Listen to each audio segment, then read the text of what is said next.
Yep. Inside, I want to kill myself. We are on an 0-7 run over the last 2 days. After tonight was just complete bullshit. So that's how I'm going to start off this show. Horrible Sunday, 1-5. I don't even know what to tell you about that. I just don't want to do this anymore. I have never seen anything like this, man. With the slump continuing, 2 straight losses, not a good day at all. 0-4. I just have not had a good season, man. With this slump that I'm on, the slump continues. I've reached a new peak, actually. I'm going to burn my Bruins hat, man. I don't know what is going on with the Bruins. March 8th, is that what it is? I don't even know. It's March 9th, I think. Who even knows, man? I don't know what day it is anymore. I don't even know what day it is anymore, man. Back with you after the worst day that I could possibly have. Back with you, as I always am. Until I die, at least. 0-2 yesterday, and yesterday did not go well for me. 0-5. The worst month that I've ever had in my 18 years doing this. I don't know what to even tell you about this anymore. Broke the slump yesterday as the slump discontinues. The slump continues. Somebody fucking kill me, please. I don't even know what I should do at this point other than potentially end it all.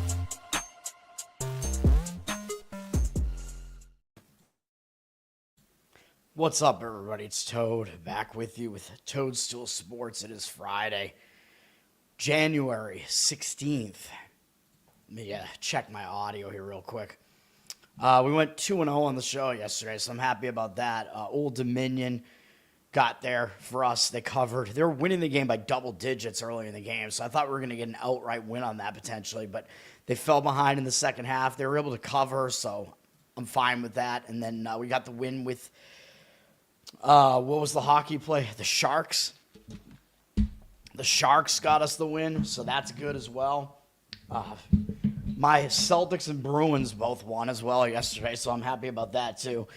I got to fix this mic cord again, man. I'll do it after the show. This is going to be a quick show today, I think, because we have a small board today, man. I'm going to have one play in each sport today.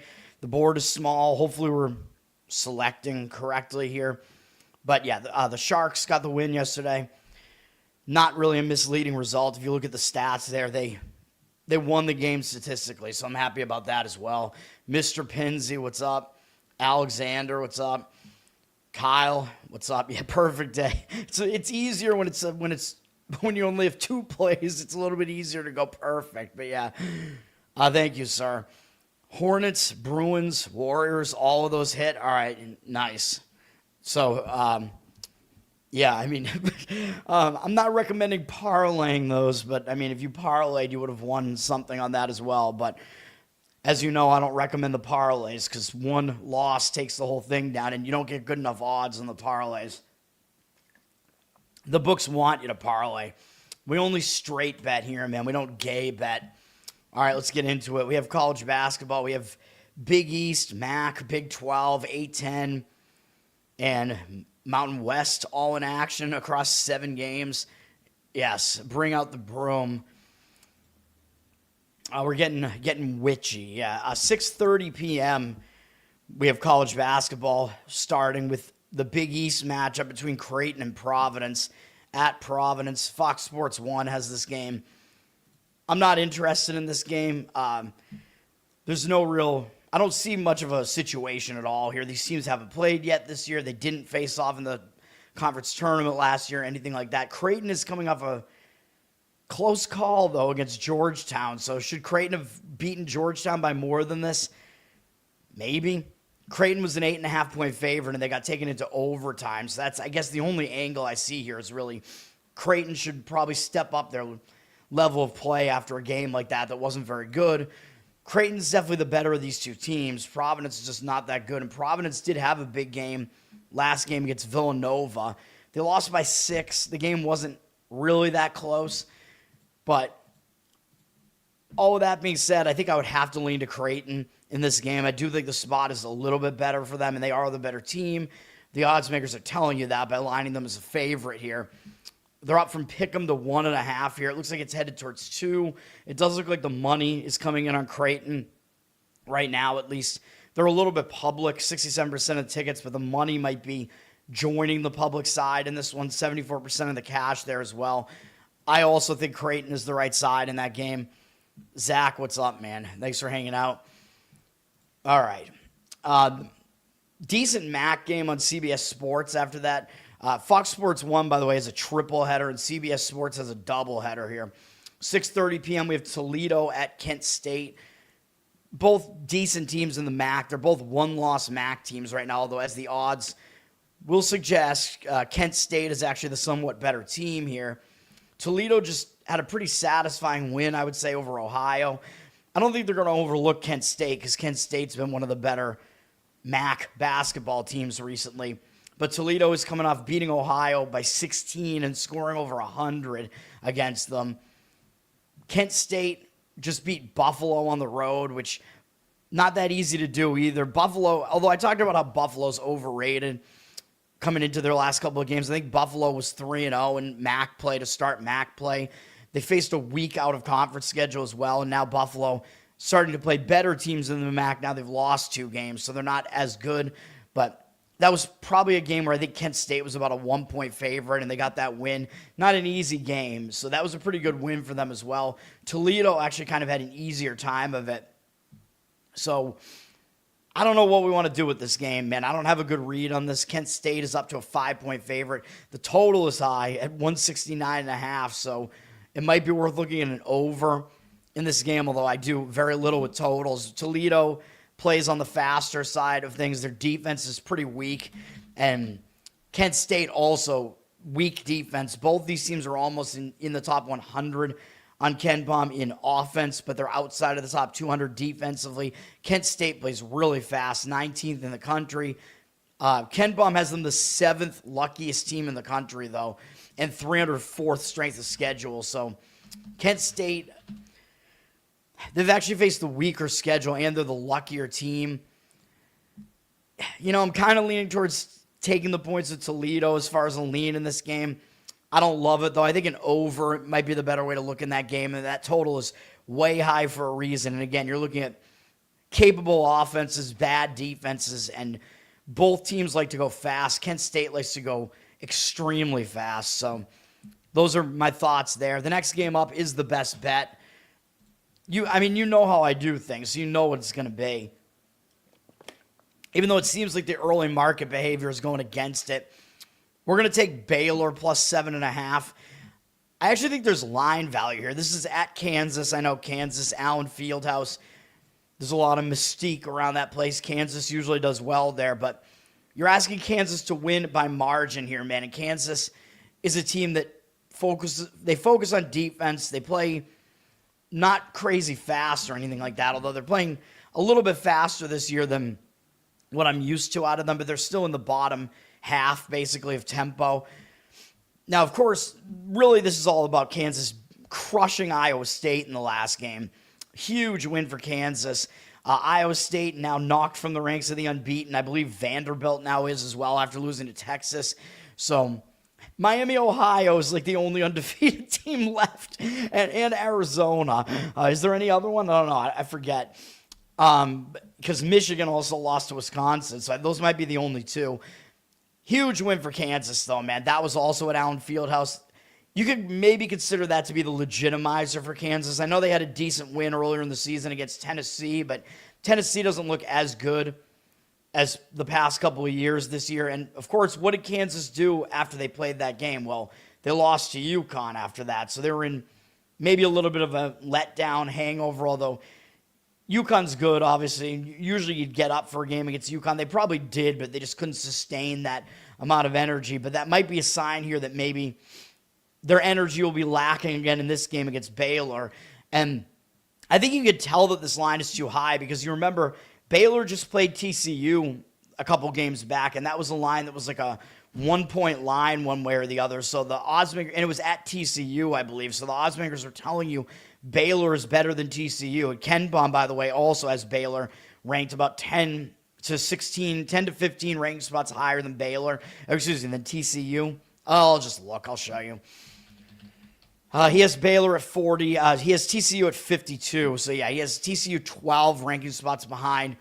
Baylor. So the odds makers, power ratings guys, Ken Bum, whatever, they're all telling you Baylor is the better team over TCU. Okay, well, Kansas just hosted TCU, and by the way, TCU took them into overtime at Allen Fieldhouse, so there is some precedent here for Kansas to not do particularly well at home in some of these games.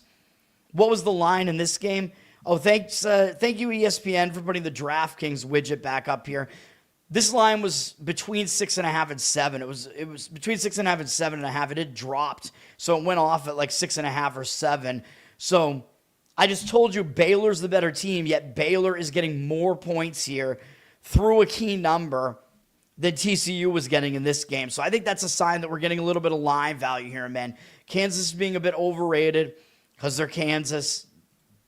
You know, I mean, they're a good team, obviously, but this is a horrible spot that they're in. I think it's going to be a letdown spot after a monster win over Iowa State. I wish they had a bigger game up next, although they don't. But I think it's possible they overlook a Baylor team that only has one win in conference so far. And, yeah, I think we're getting line value here as well. Like I said, Kansas, some recency bias factor into that line as well. Now, I like how the spot sets up for Baylor because they lost 3 games in a row. They lost to TCU, by the way, on the road. That was that game I just talked about, where I leaned to TCU in that game, by the way, so I got that one right. Not as a play or anything, but people might look at that, oh, Kansas beat TCU, TCU beat Baylor, so of course Kansas will beat Baylor here. Also, Baylor lost to Iowa State, so another common opponent there, and Kansas beat Iowa State, so again, it looks easy, right? Play Kansas here. Again, I don't think it works that way. It's all about the individual spot, and what I like about Baylor here is they got battle tested, man. They played Iowa State to within 10, which is really not a bad result. They lost by 22 to Houston at Baylor. Houston's really good, though. I mean, I'm not going to knock Baylor for those losses.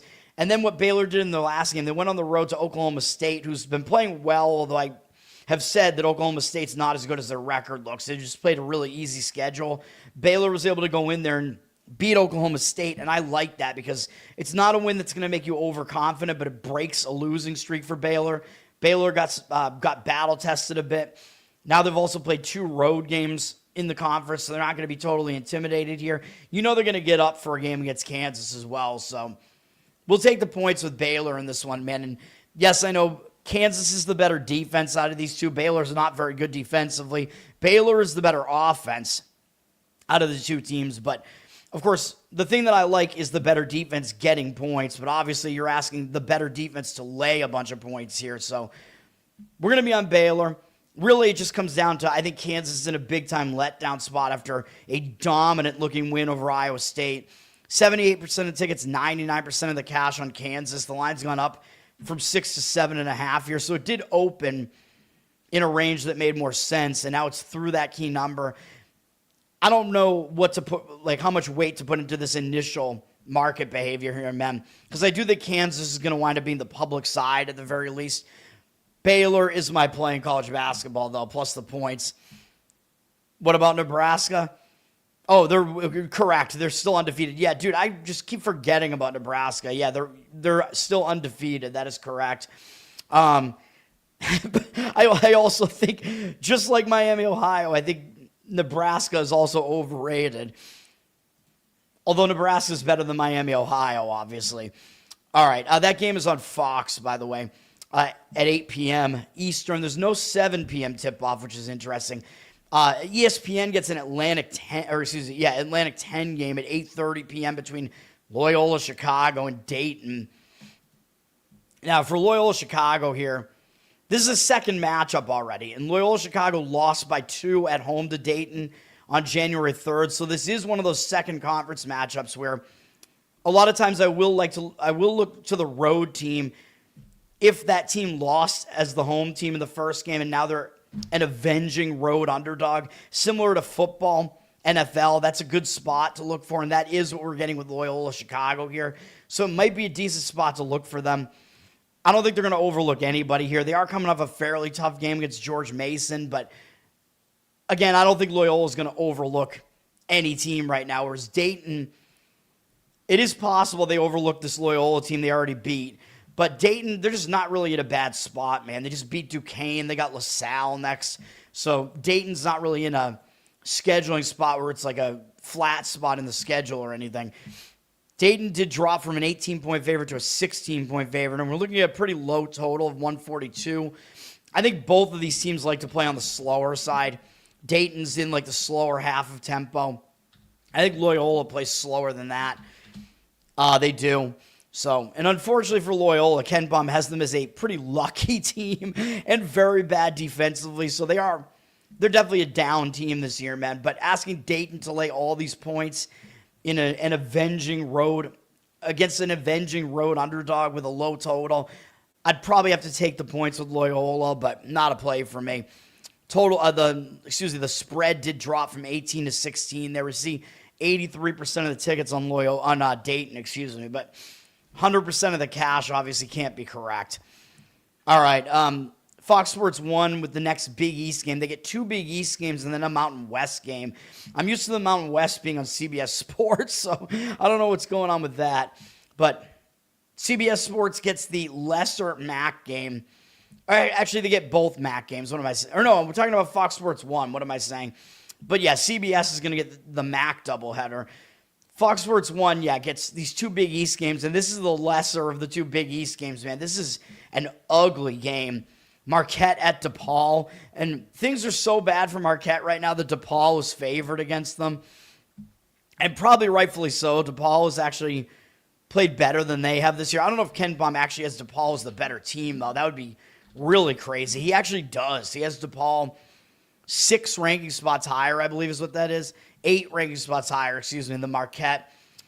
Marquette's coming off a blowout loss at St. John's, so I expect Marquette will at least try to show up in this game. They've been just playing really, really poorly, man, and this is at least a winnable game for them. DePaul coming in off a tougher game where they lost to UConn, although that game was not close, really, in the second half. They did lose by double digits.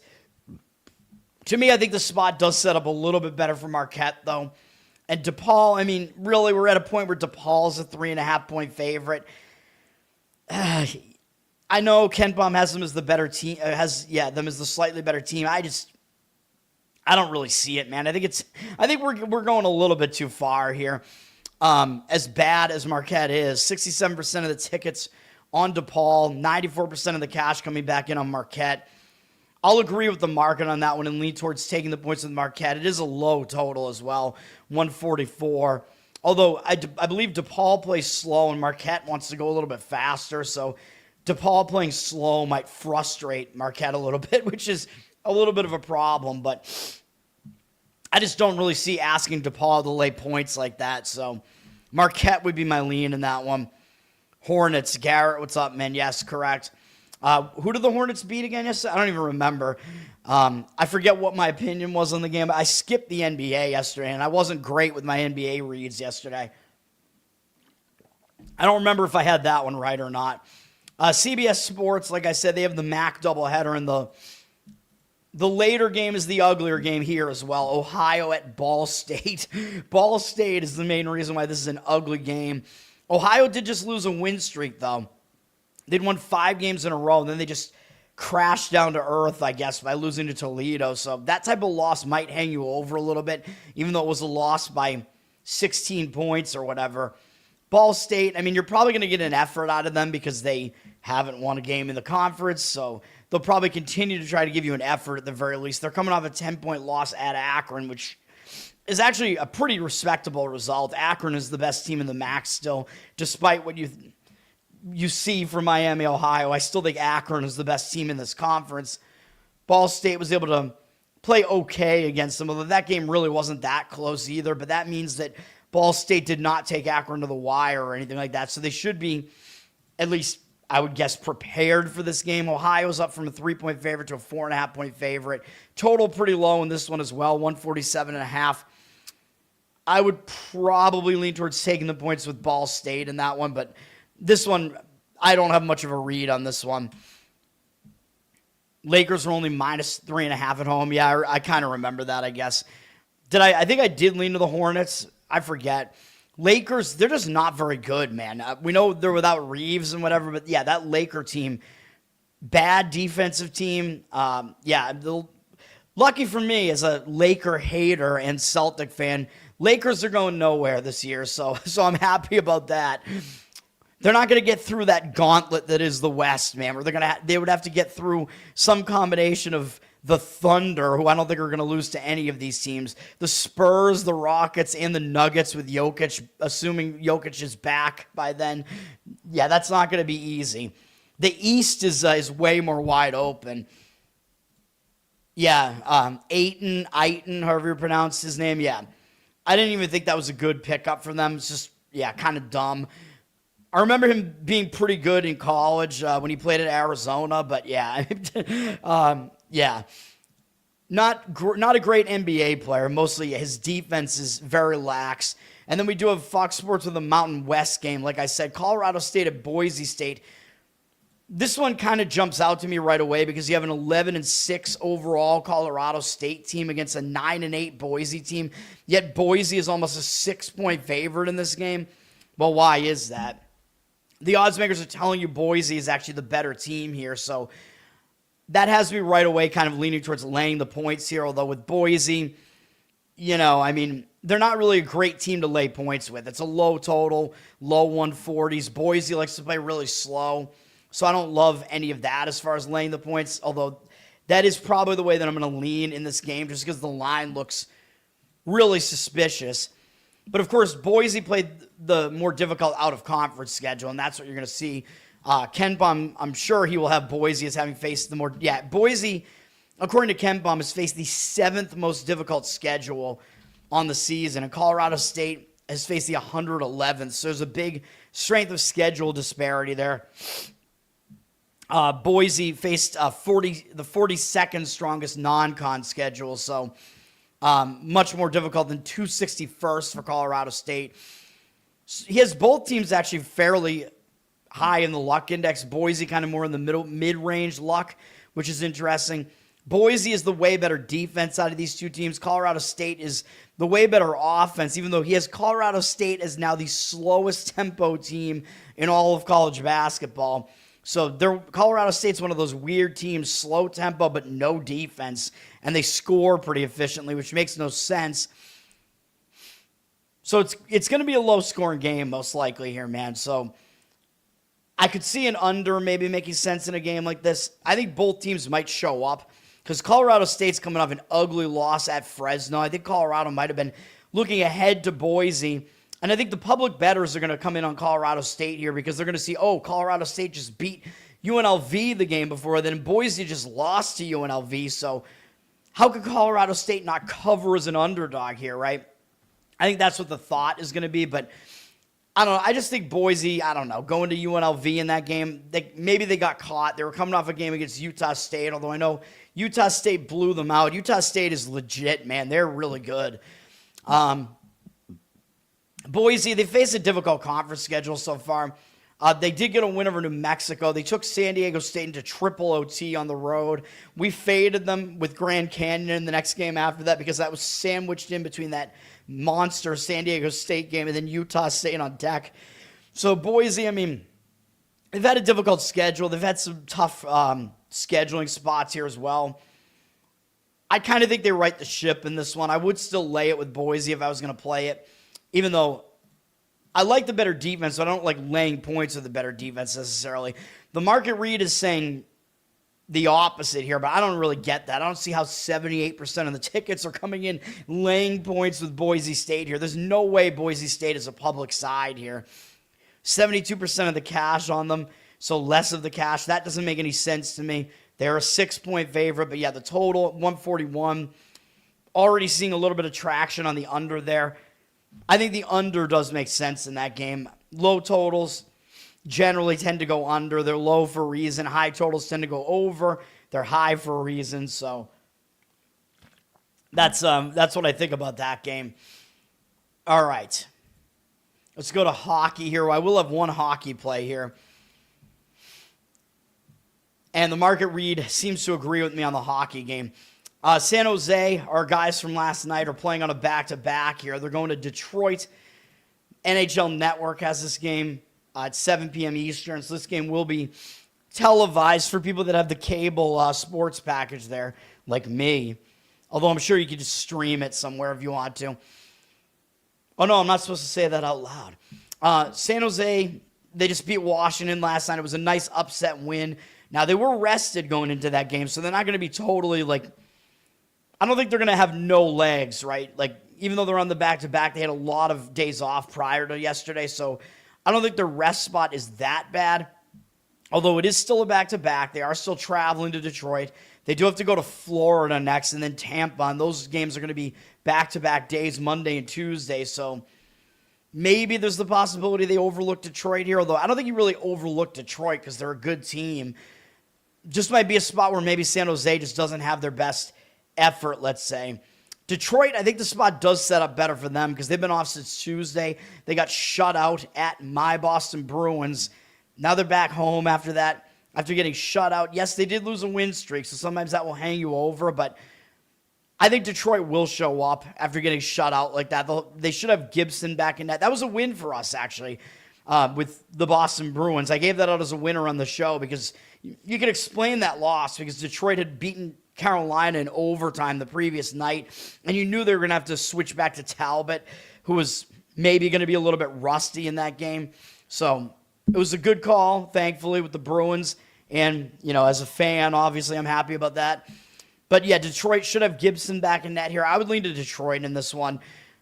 Money seems like, I don't know, there's some agreement in some ways and some disagreement where the line did drop from minus 240 to minus 193 on Detroit, but it looks like the cash percentage is on them. 69% of tickets, 79% of the cash on Detroit. Obviously, like I said, I'm leaning towards Detroit in the game. I think you'd have to go with a puck line or really a split bet puck line, money line maybe on that one if you want it, but I think Detroit should get it done in that one.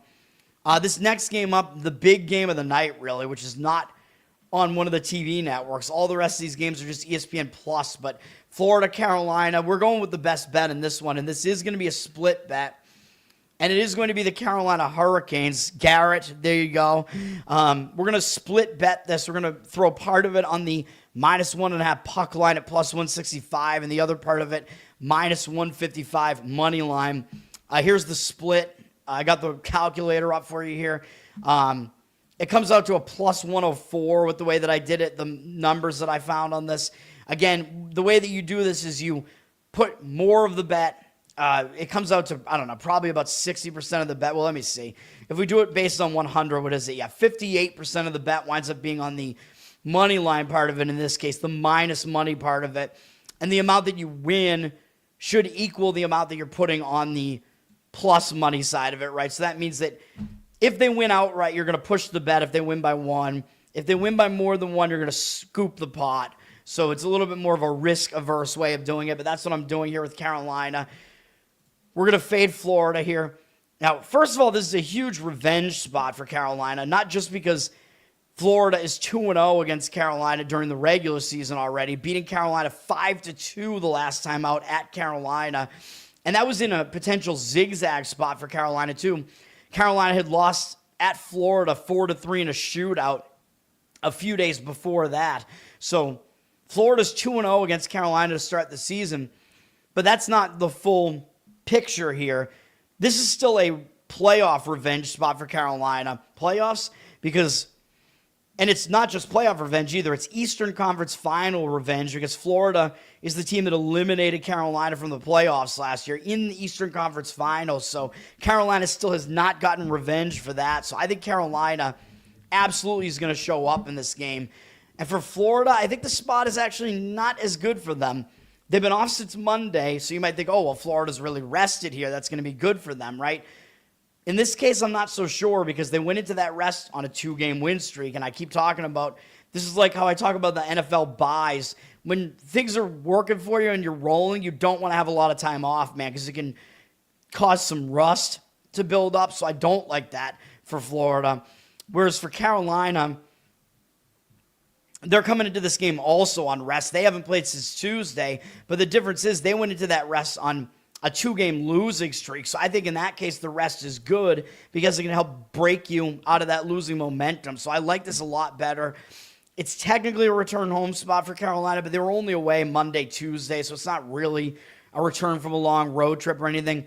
They got shut out by St. Louis on Tuesday, so I think they're going to be in a foul mood after that. That was a horrible game.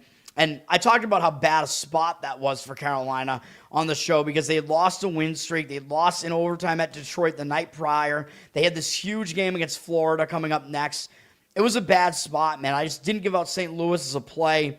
I think it was a lean for me, but I think St. Louis was kind of in a bad spot too, so I stayed away. But I expect Carolina will show up in this game. I like Carolina here. I also like the under because it is still a big game, and these teams are going to be coming out of breaks. And when teams are rested, a lot of times the defense is good and the offense has come out a little bit rusty. And I know an under, of course, doesn't help our cause with needing Carolina to win by margin here to scoop this pot, but I just think that that's the way this game might go. The money is coming in on Carolina, by the way, even though they dropped from minus 165 to minus 158 on the money line. 55% of the tickets are on Florida, so they look like they might wind up being a slightly public side, but the actual money, 92% of the cash is on Carolina, according to these numbers for now. The line has gone up a little bit on the total, by the way. It was 69% of tickets, 95% of the cash on the over. I don't agree with that, though. Like I said, I think an under might be worth a look in that game as well, just because of the rest. Alexander, you like Colorado and Tampa Bay both on the puck line.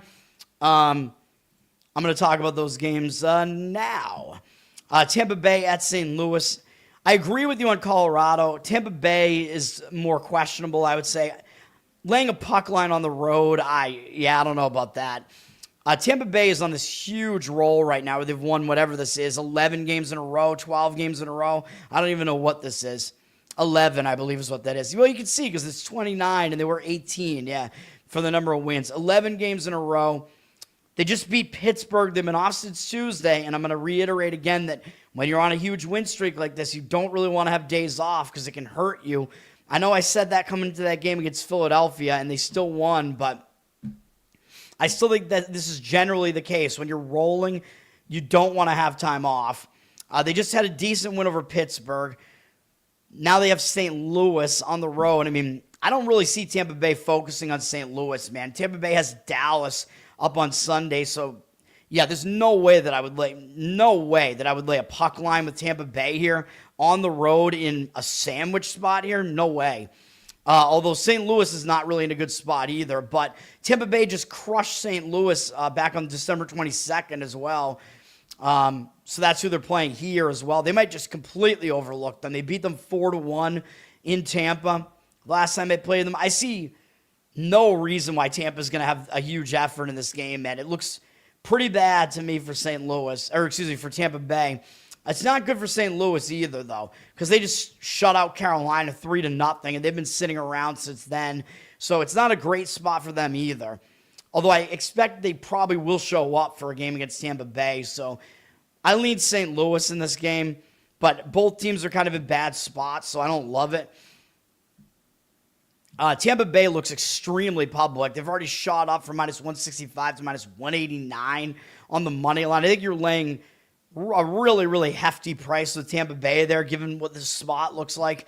95% of the tickets, 98% of the cash on Tampa Bay. That doesn't look good to me either. Like, it looks like they just might be a very public side. I don't know, but I would lean to St. Louis in that game. I would probably lean towards taking them on the puck line.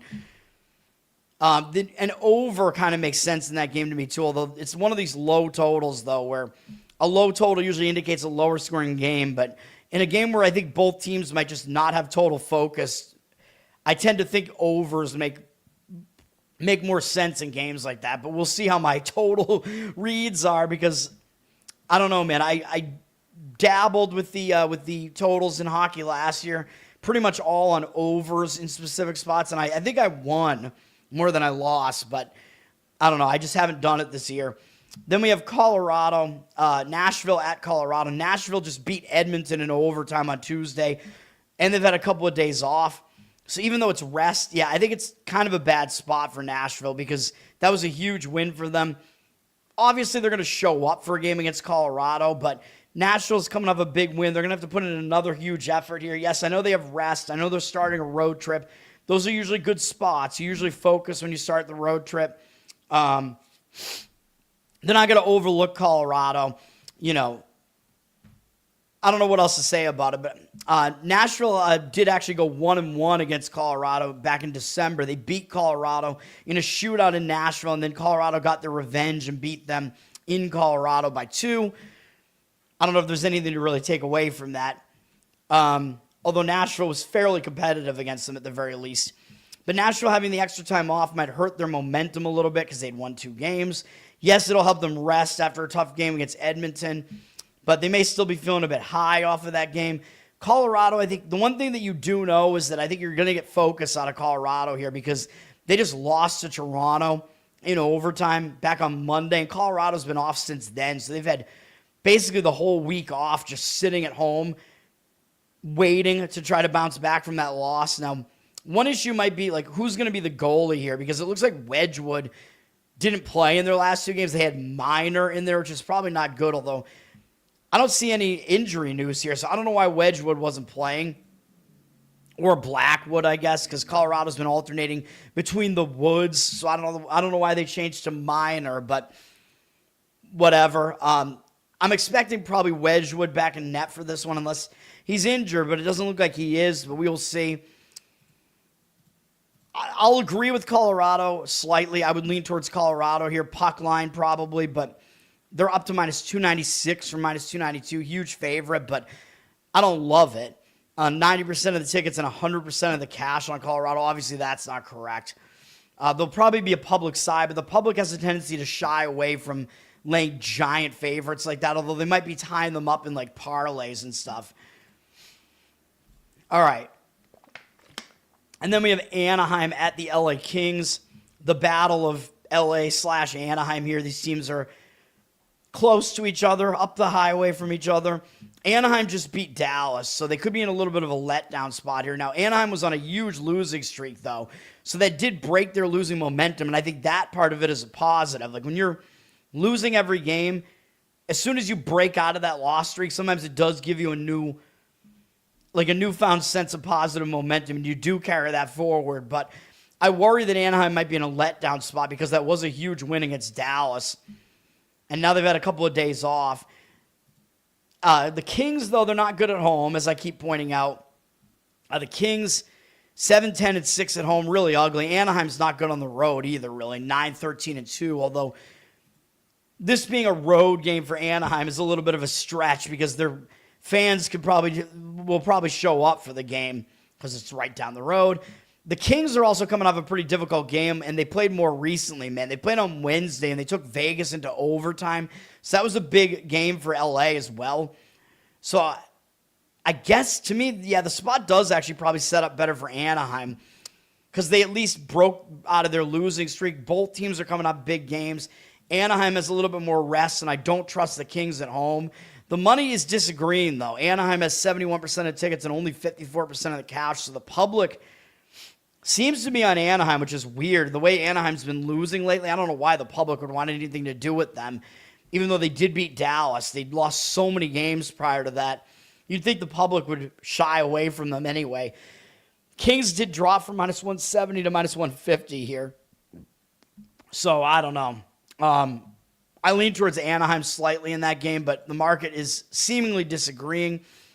Then we got NBA. I do have one NBA play here. It's not in this first game, which is one of the ugliest games that we have. New Orleans at Indiana.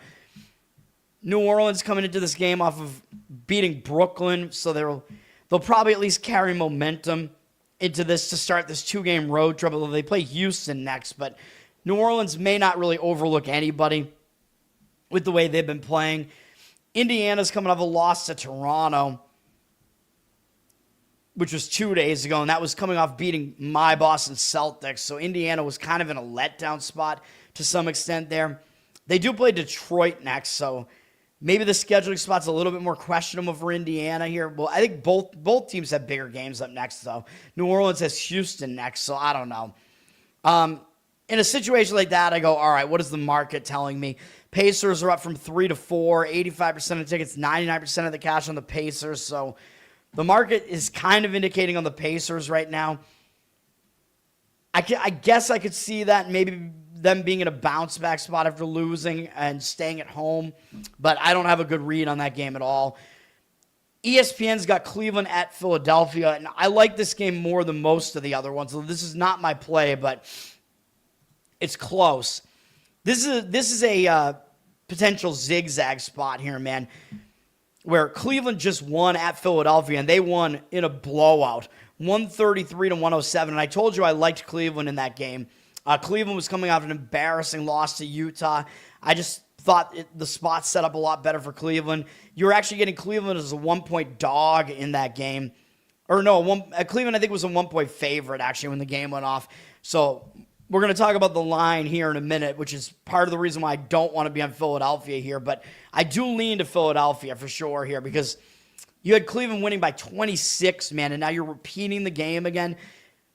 Cleveland, they might just be like, yeah, we just beat this team, whatever. And Cleveland does have Oklahoma City coming up next, which is looming there on Monday afternoon on, I believe that must be Martin Luther King Day, right? Which is why we have afternoon NBA on NBC and Peacock. So that is a big game. I know this is an ESPN game, but I think Philadelphia has more reason to show up in this game. They're going to be the team that has the adjustments to make off of that loss.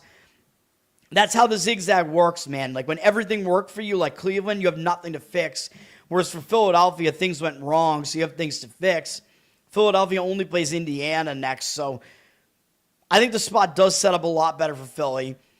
Now, looking into the box score here, it was a little bit misleading in some ways, although Cleveland did out-rebound the Sixers. So, yeah, they did kind of dominate the game in some of the more predictable stats of this game. But Philadelphia had a horrible shooting game, man. 40% from the field, 28% from three. Cleveland was 53% from the field and 43% from three. So that made this game look a lot worse than maybe it would have been otherwise. So Philly shot horribly, and Cleveland shot kind of out of their minds. So I think you do have to expect some regression there in both directions. Like Philly's probably going to shoot better this game, and Cleveland probably can't possibly shoot as well. So I think we're going to see that happen in this game. So I do like the Sixers here. Problem is, you were getting 1 point in the first game with the Sixers, but now you're having to lay 3 points with the Sixers. So there's not a lot of line value here with the Sixers, even though if I was going to play it, I would still play the Sixers or maybe look for a money line on them or something. Sixers up from 1.5 to 2.5 here. 78% of tickets, 90% of the cash on the Sixers. So the money looks like it is kind of agreeing with me on that. Now, part of the reason why the line did move is because Garland is out for the Cavs. He played in the last game, although he played like 26 minutes or something, so he might have gotten hurt during that game. Garland is out, but is Garland alone enough to move this line like basically 3 points or whatever from where it was in the prior game? I think that's a little bit of a stretch. So again, I worry there's not that much line value there on the Sixers because the books know about the zigzag at this point, man. So they know they have to adjust this line to some extent in the opposite direction of what the previous game would tell you. So I think they are doing that a little bit here. I like the Sixers in the game, but it's not on my card. We have Chicago at Brooklyn. This is somewhat of an ugly game too, man. It's crazy that Brooklyn is favored in this game. I don't know what Saab might have to say about that. Brooklyn has flipped from a 1-point dog to a 2-point favorite here. The public, you would think, would be on the Bulls just seeing that. Like, why would you want to lay points with the Nets in any scenario, basically?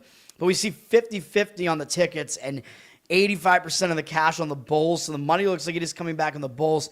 Now, part of the reason why the Nets are favored is obviously because Josh Giddey is still out for the Bulls, and he is their best player. The Bulls just barely got by Utah in their last game, so you think the Bulls might actually show up with some focus here. The Bulls are coming off a pretty difficult game against Houston the game before that, where they came to within 6 of Houston on the road, so I think you can kind of see why the Bulls didn't play that well against Utah. And they still won, so that could carry some momentum into this game, but they also might be more focused here. Brooklyn, they're returning home from a road trip, technically. They've been away since Sunday. So, not the longest road trip, but I do talk about how when teams return home from road trips, sometimes they are a bit unfocused, and they have to get back to home life or whatever, and Brooklyn has to go right out onto the road again.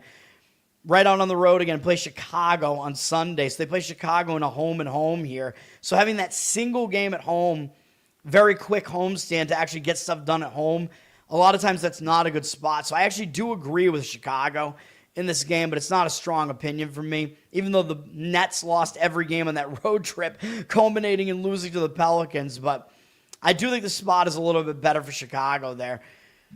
We have the Clippers at Toronto, and the Clippers, despite their 17-23 overall record and Toronto being 25-17, the Clippers are favored in this game, and there really isn't any injury that's really coming into play here. Clippers up from 1.5 to 2 here, 67% of tickets, 88% of the cash on the Clippers. The odds makers are really basically, they're telling you the Clippers are the better team here, and they're really just telling you the Clippers really just didn't coalesce. I don't want to follow them. No, what am I doing? The Clippers just were not living up to their talent level early in the season, man. And now they're on an 11-2 run over the last 13 games, man. So the Clippers are playing much better basketball. And the only losses in that stretch were to Boston. My Celtics annihilated them in LA. Looks good for the Celtics, given what the Clippers have been doing recently. And then the other loss was at the Knicks. So the Clippers have been playing well recently. They're coming into this with some momentum. They just beat Washington in their last game. Who cares? Starting a road trip. Usually you are focused. So the Clippers, I think they're in a decent spot here. Toronto, they're in an okay spot as well. They just took a single game trip to Indiana and beat Indiana. But the problem is they're back home for this one game, and they start a road trip and play the Lakers next. So maybe it's possible they look ahead to the Lakers just because there's all that mystique surrounding the Lakers. So I actually do agree with, I'm closing some of my tabs here. I do agree with the money in this one. I agree with the Clippers in this game. And again, the line just looks so suspicious. Like, how could the Clippers, with a losing record, be favored on the road against a team with a winning record, right? So the line just looks really weird. So yeah, I lean to the Clippers in that one. Minnesota at Houston is the second game of the ESPN doubleheader. A pretty good game. Both games are actually fairly good games on ESPN there. One East Coast battle and one Eastern battle and one Western battle. Eastern Conference. I can't even talk. And one Western Conference. Minnesota just crushed Milwaukee in their last game, which I didn't expect because Minnesota had beaten San Antonio in the prior game. So I thought that was a bad spot for Minnesota, and they crushed Milwaukee by 33 points. I thought they might be looking ahead to Houston as well. I thought they were in a Texas sandwich, but apparently not. That barbecue brisket sandwich or whatever didn't wind up tasting very good. Minnesota killed Milwaukee. Now they're continuing the road trip here. You know, they'll show up for a game against Houston. I mean, Houston's going to be one of the teams to beat in the Western Conference. Houston is on a back-to-back as well. They played yesterday, and I thought they were going to put in a better effort. They did not play well. They lost by 20 to the Thunder at home. And yeah, the Thunder are elite. We know this. But the Thunder are also dealing with a couple of injuries there, but Houston did not really compete in that game. So it was not a good game for Houston. Now Houston's going to have to play in a back-to-back here, which is a little bit difficult, man. So the rest edge definitely goes to Minnesota here. Both teams should show up in this game. The money is actually coming in on Houston, up from 4 to 4.5 here. 61% of tickets on Houston, 76% of the cash on Houston. Now, I could see the argument being, well, the T-Wolves are coming off a 30-plus point win, and the Rockets are coming off a 20-point loss. So when you see that combination of things, yeah, usually I want to be on the team that just lost by 20 or whatever. That is what the money is saying. But, of course, I have concerns about it because of the rest scenario and whatever, although that should be factored into the line. But the fact that the Rockets are 4.5-point favorite, it doesn't look like it's being factored into the line that much. So I do worry about that. Market read is saying the Rockets for what it's worth, but I have a lot of concerns about that one. And then obviously that means my final play is this last game. And oh yeah, we're going right back to a team that hasn't done that well for us recently. We're going to take the Washington Wizards plus the points against the Kings. I mean, first of all, the Kings are going to be laying 7.5 here. Come on, man. We have 71% of tickets on the Kings, but 73% of the cash coming back on the Wizards here. So the money looks like it's agreeing with me on the Wizards in this one. Now, as far as the Wizards are concerned, I just think they're going to be looking for a win of any kind, man. I mean, they've lost 4 more games in a row. They're already in California, and they've only played 1 game between tonight and Sunday, so they're not at a rest disadvantage or anything like that. Yeah, they play Denver next, and that's tomorrow, but I just don't see Washington overlooking anybody right now with the way they've been playing. I think they want to get a win. They're staying in California, at least going up from LA to Sacramento, so they don't have to adjust to a time zone or anything here. I think they're going to show up, whereas for the Kings, there are numerous reasons why I think the Kings are in a bad spot here. First of all, look at what they just did, man. They just beat Houston, the Lakers, and the Knicks all by double digits, all in a row. I mean, there's got to be a letdown spot here at some point. Maybe it'll be here against Washington. Like, how could you possibly come off of those 3 huge games and then still put in another huge effort? Oh, you're going to get excited about Washington now?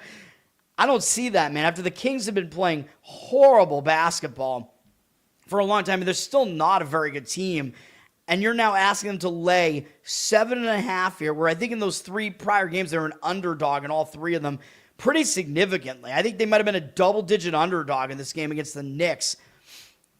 Yeah, 10.5, 11. So now you're saying that this team just went from an 11-point underdog at home to now a 7.5-point favorite at home. This is something I talk about in the NFL a lot.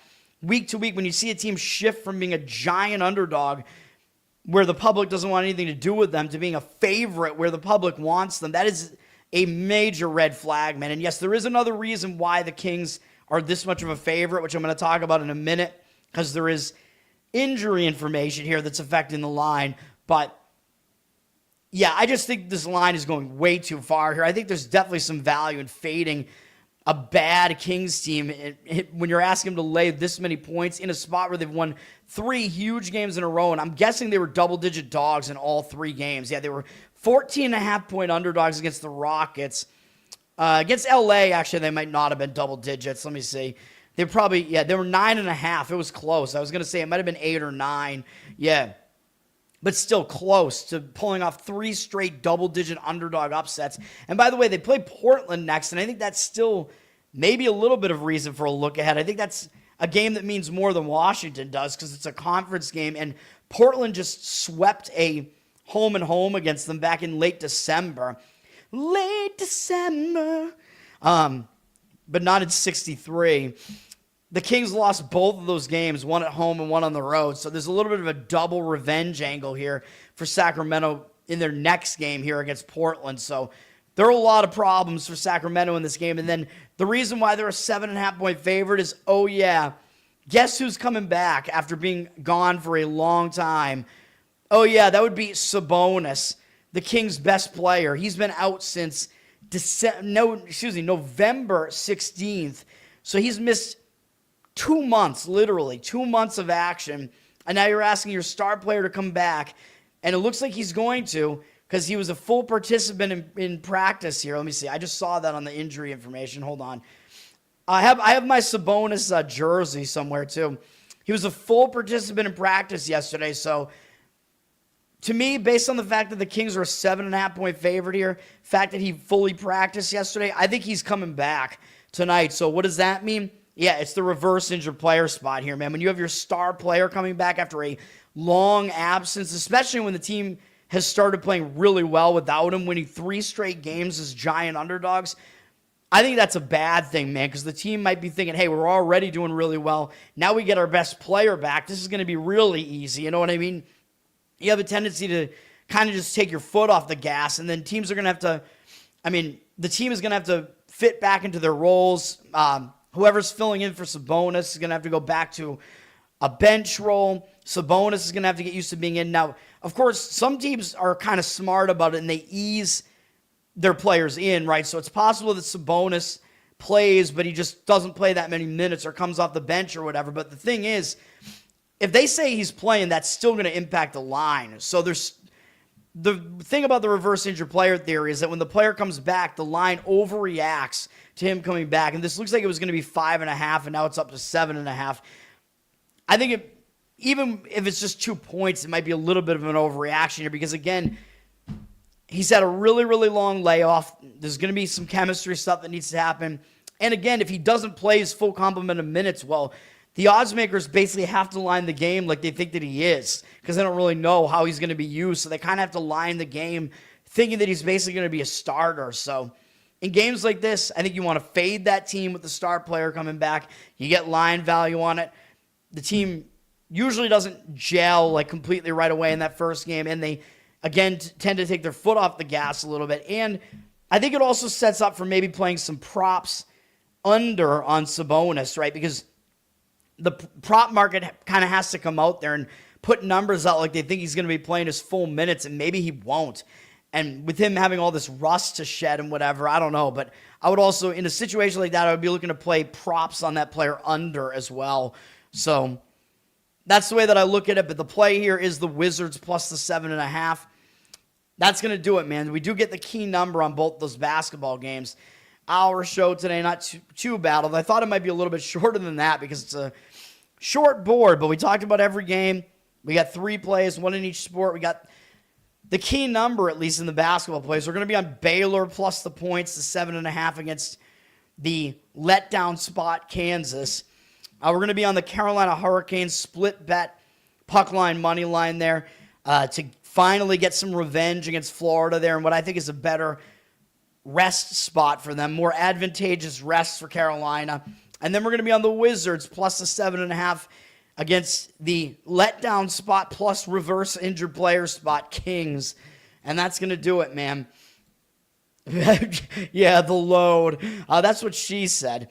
Mr. Pinsey, yes, I appreciate it. Mr. Pinsey, Garrett, Alexander, Zach, everybody that was in here today, Kyle, Tyson, I appreciate it, man. Thanks for everybody. I hope Jeffrey's okay. He might have no money left or something. I don't know where he's at, but that's going to do it. Learn to Toad on Twitter. Learn to Toad on Instagram.